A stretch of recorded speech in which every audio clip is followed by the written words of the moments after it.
skip the formalities since time is short.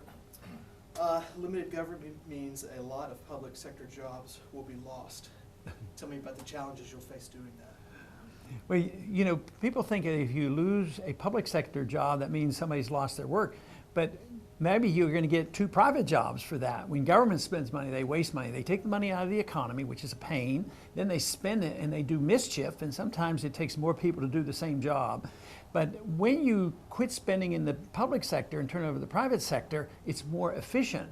And who knows what will come of it. So most people just see what the public is doing and they forget about what the private sector might do.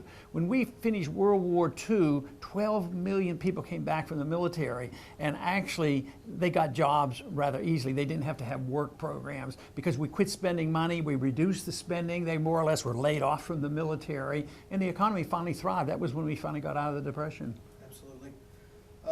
We've been off course for decades. The recovery is going to take a long time. If you don't win, how do you see this playing out left unchecked?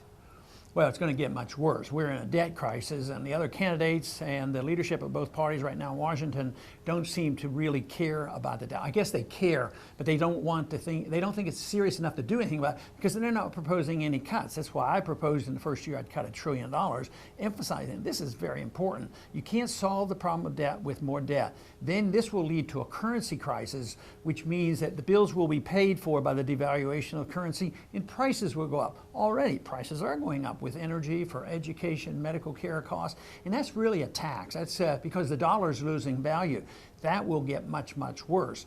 And if we lose our standing in the international community with the dollar, these dollars then, if they're not being used as a reserve currency, they're going to come home, and that will aggravate. We've been having a free ride for a long time, and that will aggravate things. That's what we're on the verge of doing right now, and it's going to be very, very dangerous. But the pain and the suffering isn't nearly as bad as some might think. If we did what was right, maybe we'd have a year of a downturn. The Depression of 1920-21 lasted 1 year, and they got over it rather quickly, and nobody even remembers it. It was when we started getting involved in the mischief of trying to manage the Depression that prolonged the Depression. Right now, we're doing it again. We've been mismanaging the recession, and now it's a prolonged, deep recession, mainly because we're not allowing the market to correct itself. Absolutely.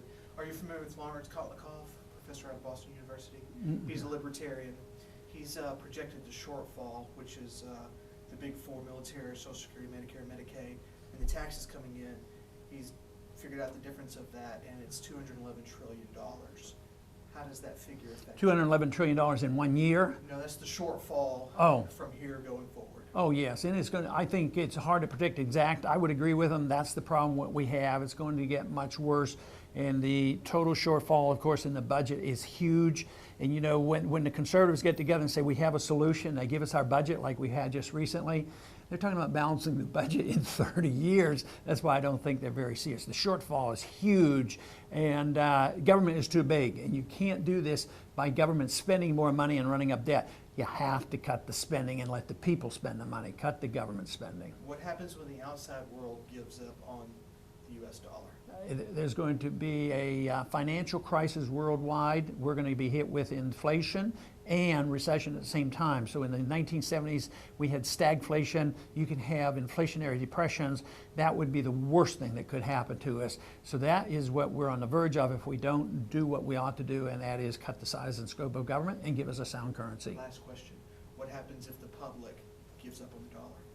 The public, they're going to panic, and they're going to start buying goods and piling up, which will aggravate the situation. They will aggravate the price increases. Everybody will try to go into something of real value. They'll see the depreciation of their money going rapidly. Today it's just slipping and sliding, but it'll get much worse once the people realize it and they are panicking out of the dollar. Dr. Paul, I really appreciate your time. Hey, thank you. Glad it worked out.